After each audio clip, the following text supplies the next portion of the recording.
Има ли шанса некој што не слуша вечерва да помисли дека се залагате вие за враќање на социјализмот на некаков начин со оглед на тоа дека дел од овие работи не се соодветни со системот во кој живееме. Се обидуваме да го практикуваме како пазарно општество, отворена економија. А што е страшно да сте социјалист? Дел од нашите членови се чувствуваат како социјалисти. Кој дзинго да е социјалист во држава? Значи, неолибералистичката логика се покажа како погубна. Таа ја спроведуваа и владите на СДСМ и владите на ДПМН. Неолиберализмот, да биде појасно за гледачите, е последниот стадиум на капитализмот кој што фундира на две нешта. Тоа е брутална редукција на јавното, вие немате ништо јавно веќе во државата, се е приватизирано, се е концесионирано, за се треба да платите пари за да го користите и така натаму.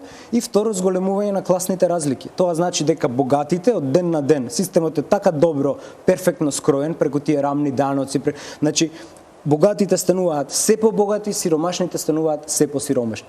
Неолиберализмот, ако продолжи со оваа динамика на развој, ние ќе колабираме како држава. Ние мораме да ги вратиме социјалните теми да бидат приоритетни, а не да се занимаваме со федерализација, со наметнати патки новинарски и така натаму.